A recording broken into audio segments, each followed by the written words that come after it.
Our dear viewers and listeners, welcome to these Fat Talks hosted by Fidelis Leadership hosted every Thursday from 4 to 5 about different discussions. We talk about different topics that matter in our day-to-day lives. We host different leaders. We host of different personalities, people caliber and integrity in society, leadership, business, relationship, and we hope these leaders and people in society different aspects that affect our daily lives, leadership, coaching, and other aspects of life. Today we are here to discuss other important and relevant not only in our domestic lives, our business lives, political and international relationships. With me today, I'm with Mariam Nanza Iga, a seasoned arbitrator, mediator, and a person with responsibilities and expertise in dispute resolution. We are discussing another important topic that is going to relate to dispute resolution and conflict management, ranging from our domestic affairs and relationships, going to business and international relationships. Nanza, you're most welcome to this Fat Talk. Thank you, Luke. Good evening, listeners and viewers. Thank you for the show. Yes, we are talking about an important topic relates to dispute resolution and conflict management. And you are a seasoned mediator, a coach, and a mentor to many. You've engaged and gained much of experience, not only in dispute resolution, but managing conflicts as and when they arise. You see it on this. You've been accredited and certified by different bodies with all in dispute. For example, the Institute of Arbitrators, CIArb, a UK institute. You see,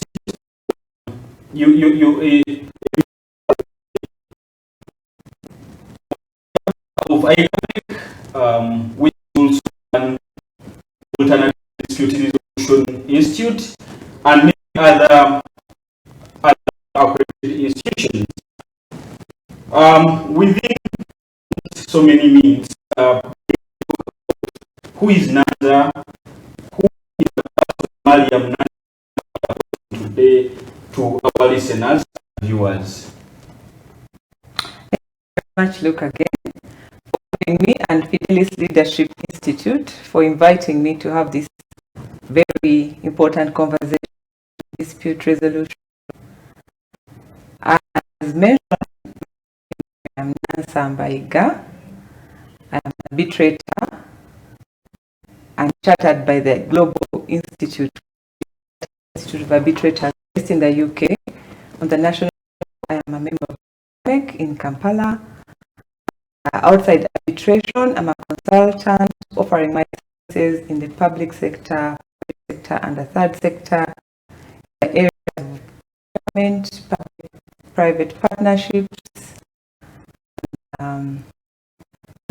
consulting on a whole, and many other aspects regarding this conversation that the brief background brings us to why Fidelis invited me here to talk about conflict resolution and management.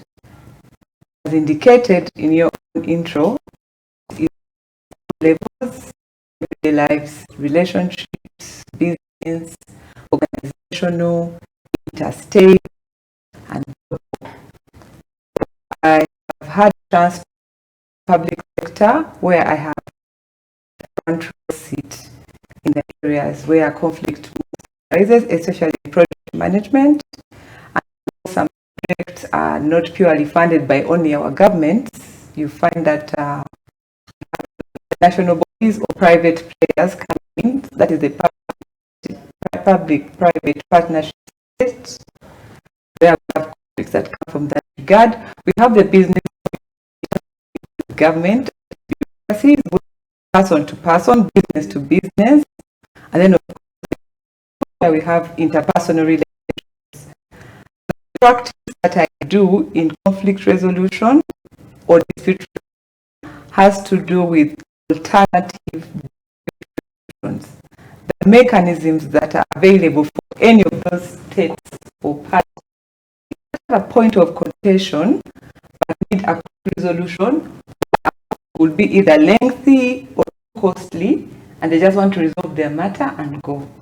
Quickly, what I can say to that, the core of dispute resolution outside court, the get-go, meaning I system that has follow, you are a lawyer, you know this. Here, the parties start by choosing to manage. In a nutshell, that's what we do, and that's what we offer support organizations, individuals, and thank you so much. Also thrilled to have you today. With that, I believe we have the best person to talk about dispute solution and conflict management. Start with, as we very through this discussion, can you help our viewers understand what conflict means? How do we understand conflict resolution and we understand dispute resolution and conflict management in our day-to-day lives, transactional nature that are common. Those are transactions that are common. So domestic relations, and we also have international relations because we are talking about a variety of things that may not be limited to domestic national affairs, but also how do we understand this aspect of dispute resolution and conflict management given the different nature of transactional relations we have as business people and as lay people? Again, thank you for wanting to suppose you asked what a definition of conflict might be. Getting dictionary meanings. Aspects. A dispute, conflict arises when parties, can be individuals, corporates, or associations, have an agreement or something, and then they differ or they divert based on what their rights and obligations, or what they are owed. If there's a bit of confusion or perceived or the actual deliverables in that transaction or contract, then there is likely to be dispute. Management resolution really management process how do we get outcome that will take away the lack of cohesion or understanding. So dispute resolution is getting to the final outcome where parties that previously not on a particular aspect, because it can be partial. We maybe agree, but we don't agree on the time. When if it's a bank, you say I'm paying you in 3 months, not 3 months calendar days. You know what I mean? So it can be partial or as the difference. Management is the process that step by step solution to a perceived actual divergence from an agreed position. For that down. Now our viewers and listeners duly understand what conflict means, how do conflicts arise, and how do you deal with conflict when they arise, and how do you try to manage them at a level that doesn't necessarily necessitate the court process. We are talking about dispute or disputes. Because we are looking at transactional disputes, we are looking at national disputes that may arise. We are also looking at other arise, for example, domestic in nature, decided to be transactional, but in a certain arrangement. What are some of the commonest that can arise in a domestic setting, in a transactional setting, if it's commercial, in an international setting, if we are really international, if we are transactional? What are some of the most common conflicts you, for example, interface that you can highlight to our listeners and viewers? Because there, some people may not necessarily realize that the dispute is there. So what are some of these biggest disputes that are between persons or between entities? Thank you, Luke. I think you would like to look at this at a layered way. Like you rightly said, there are interpersonal disputes, wife, parent and child, teacher and employer. Employer can be an organization or between you and your house help. Neighborly, when you go to the community, church or mosque or faith. That level, we have the first, which I call the primary level dispute.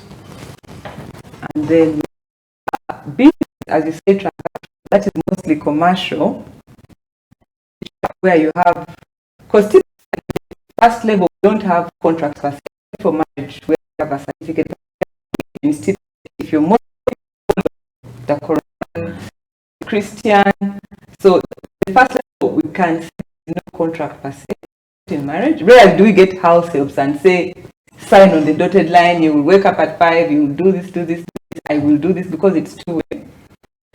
The second level, we see a bit of escalation, obligation, there's a bit of writing, land, tenancy agreements, a business to be sale of goods, supply, delivery, some level agreements, cleaning, warehousing, catering, tailoring, and all that, where there's a bit of written agreement between parties, then within the country, then you have interstate, Kenya, Mijingo, Lake Victoria, boundaries, export, import wars, trade wars, at the level, versus EC versus European Union, and all we get where we have international conflict, war, Ukraine, Iraq, Afghanistan, and like I don't know the categories very well for our listeners and viewers. Both requires for a different approach of resolution management. As you can see, a dispute between China and America is not solved between your house and the neighbor's houseboy fighting over who is throwing casacid over the other person's face. Something like that. So this dispute resolution and management thing. Thank you so much. Wonderful and layered down of the different categories of disputes when they arise, and we can classify the conflict resolution or conflict management. Can you please, when disputes arise, we normally seek for means of managing them or ways of resolving the indifferences that are. For example, when we talk about transactional conflicts or when we talk about transactional that are in nature, this between country A and country Uganda. What, from your experience, about a stage where we don't want to engage in lengthy process? So, can you please highlight to our listeners different mechanisms, the different that we can use to resolve and manage our disputes without necessarily the lengthy court processes? Thank you, Luke. I will reiterate, as I said earlier, for those joining, But alternative dispute resolution is exactly alternative to the widely known principles of litigation, which is where you go to court, present your matters, and a practitioner decides. However, to say that, because if you look at the court system in states, countries, every country is so applicable. As ADR comes, ADR relates the court system, meaning even before we have Uganda, there were disputes were being resolved by the hunter in the codes. If we can say conflict predates the court system, and therefore ADR is totally is a tried and tested, ever-evolving solution to resolving disputes. For example, when we have the disputes in our communities, we know we can, let's say family, when resolution is at the mommy, daddy, and then on and on the hierarchy, we have other mechanisms. But to answer your question specifically, the options also have to do with the social cultural factors. So the nature of conflict, we look at it where it is happening within the scope of cultural setting. For example, there are some issues that you cannot take to court, especially this is the marital issues, if it is between husband and wife who believe in a faith. They go to their pastor or their rabbi and explain the issues. So there is no one size fits all when it comes. However, we will still go ahead to mention that for interrelationship marriage, alternative mechanisms like negotiations are available, but there's no arbitration. So there's levels. When we go to the common forms, now it sort of depends on the commercial nature. If it is transactional goods, where we're just exchanging goods, we have mediation, negotiation, arbitration. But when it comes to professional work, you build my road, you build housing estate, and it has default class. Then we have mechanisms that are mostly tailored to professional service and adjudication. But above all this, the goal for there's a whole knowledge cast that it might train or not train to foresee based on historical track record and the nature of the business or the industry. So we have dispute avoidance and then dispute resolution, depending on the industry. So, those are the ones that can come to mind. But we have sub mechanisms like ombudsman, we have these village courts. What is it, Charlie? Or the one which they use for the gender, cultural. So, as I said, it depends on the context of the dispute. Thank you so much. Talking professionally and talking transactional, commercial disputes that we raise in our transactional nature. When commercial, in most cases, our relationships or document put into documents referred to a contract. When a conflict arises, you have seen many refer does the contract. What is the document that we say about this kind of that has arisen between us? When we go to transaction, what nature or what is the perception of a transaction document in a commercial relationship, management and resolution of disputes that arise? Thank you, Luke. And now, commercial, we have to talk professional. The minute we commit to a written out expectation, that is, we are setting out the rules of engagement. And one of the attributes of the rules of engagement is meaning to resolve our conflict when it arises. Meaning, at the point of signing the contract, you any problem. Actually, most happy-go-lucky, everybody is happy to sign and walk away with a deal. So the contract helps us in happy times how we shall deal with, but in summary, every serious viable contract, commercial or other, has a dispute resolution clause. Agree in advance. Should it arise, we will handle it this way. Maybe your next question would be, how do I know if this dispute is one that will require to go to court to decide for, or to under a tree, or to call on hope to discuss? This is where professionals come in.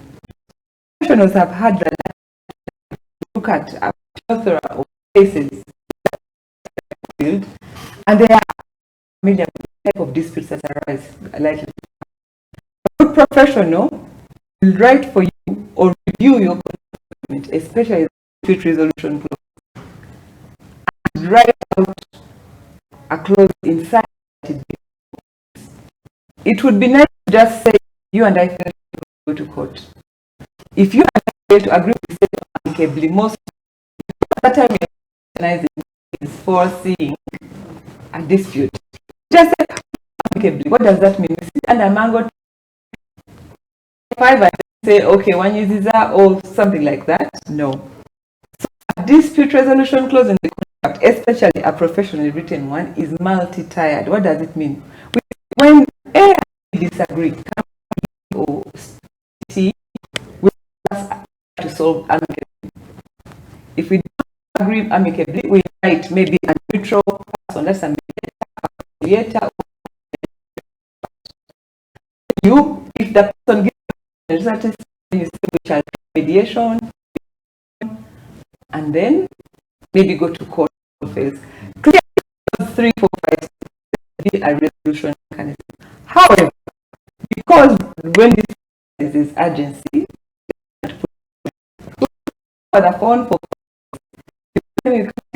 in our another party, you name, will it be a president of an association, will it be a, and if within 2 weeks you name the and you name the timelines. So that is what I say about the concept without emotion, without anger, without bliss, about how you resolve your conflict way before that happens. Understanding that in professional and commercial arrangements, our transactional documents play such an important role as you've stated. Forms a choice of a dispute resolution mechanism. This can be in a domestic setting. These conflicts can arise in different aspects. What informs the parties at a dispute or to a dispute? Their selection or choice of a dispute resolution or a dispute resolution mechanism. To start an interpersonal conflict, me and someone else, the business partner had a conflict with their other partner. Is had a dispute with another state, different parties, a choice of dispute resolution mechanism. Thank you, Luke. As I said, sometimes the choice is already made for you. Now I'm going to go from top down. I've been from down, I'm going to go from up down. For example, if you are a state as you say climate change agreement, green matter that arises are governed by those treaties that we sign. That is why at such level you do not want to assent and confirm and sign things that you clearly understand out of the. Otherwise, you end up binding the nation in which it's very hard to. So at international level, then we have after continental trade, we have COMESA, African community, and all those we sign up to them and agree. In those signatories that laws of how we resolve conflict. Then the other like industry, by nature. For example, I gave an example on if you have a marital law, you will be able to use mediation to resolve a marital issue. Those ones are handled in by religious leaders, depending on how you contracted the marriage. If you did it or kuhinjira and you have agreed to the customary law, that is the customary law provision therefore. When it comes to business disputes, that's where the latitude is a bit free. Again, the parties decide depending on the complexity, its advantages and for example, the dispute is partial. We are constructing a 21 floor tower or a road from here to Jinja or a railway from here to Nakapiripiri. And there's a small dispute on quantities of BOQs, and this railway or a pipeline is going to fit into Kenya, Tanzania, whatever. And the dispute arises maybe with a subcontractor. If you delay in Uganda, you're going to delay in Kenya. If you delay in Kampala, you're going to delay in Tororo. So the best way to resolve such a dispute, for example, structural engineering would be adjudication. Maybe what's important to note is what comes out of them. When you get a resolution in some of the mechanisms I stated above, immediately it can be binding in adjudication. Like it is as a court decision. The person is a professional. In the state, it is enforceable in court. Enforceable in court. So if you want an enforceable decision, you want people to pay, you want them to, you want them to of land so that the road can pass. Those are the best alternatives.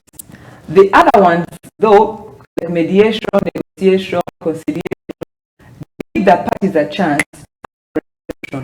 If they happen to agree with the guidance of a professional, they choose to agree, the professional writes down into a settlement agreement.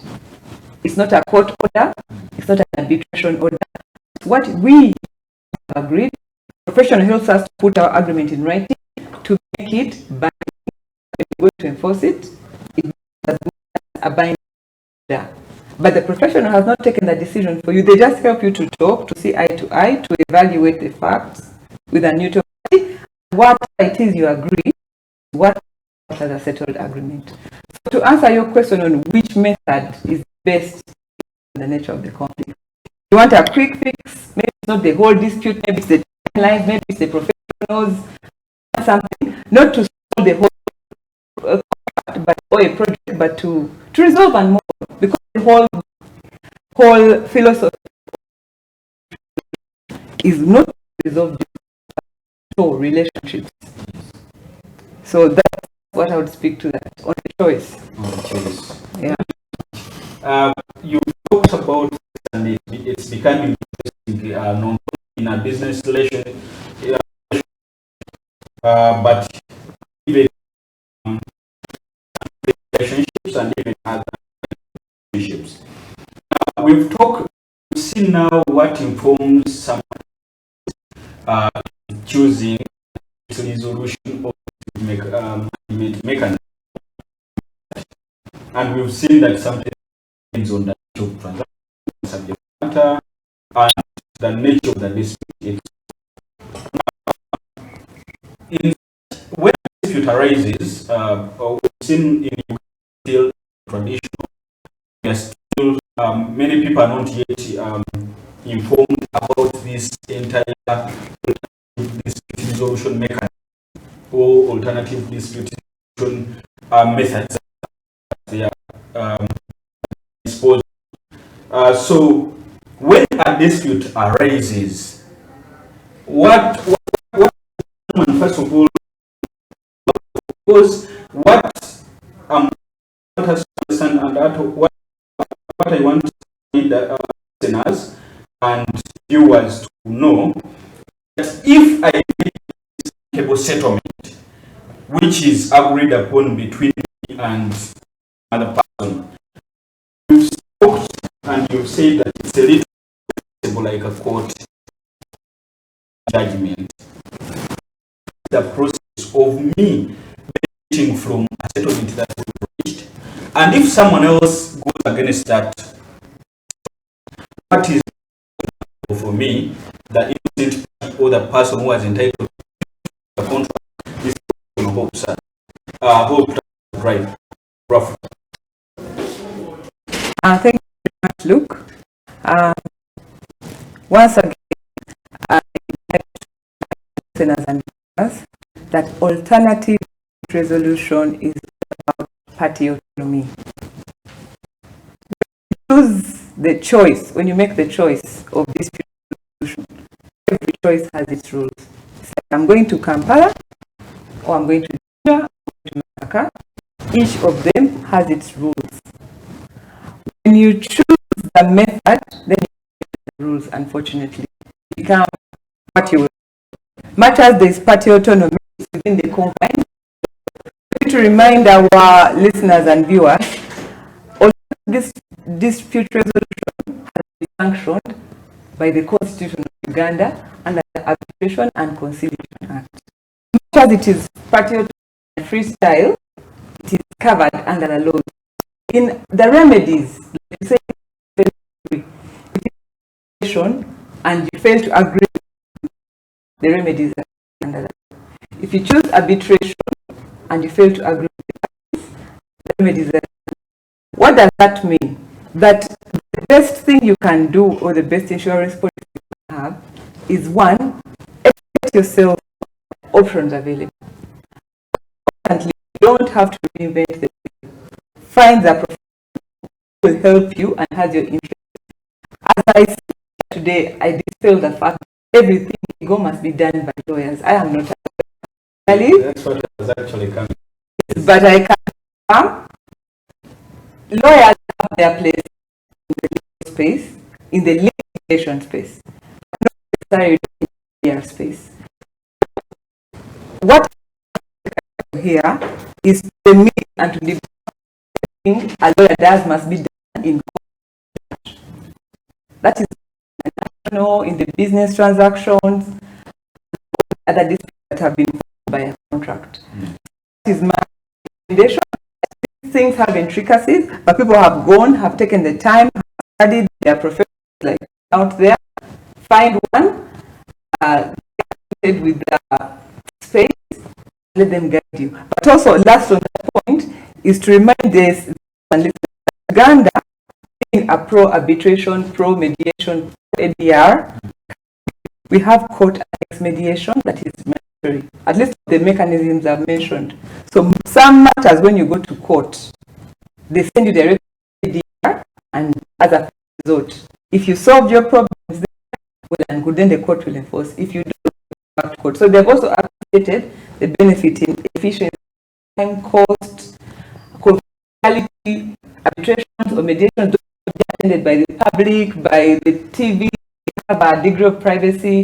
So for traders out there who want to guard trade secrets and all your business to be located tomorrow. Thank you so much. Because coming to that, look at most of our activities and disputes people in the business people downtown, the business people within Masaka, some of them fear court. That's a fact. Actually, I was coming at how can we do this beyond looking at what it's way their disputes or relationship. Manage and solve their without necessarily resorting to court. But you feel that it's not a matter of lawyers. No, it's not.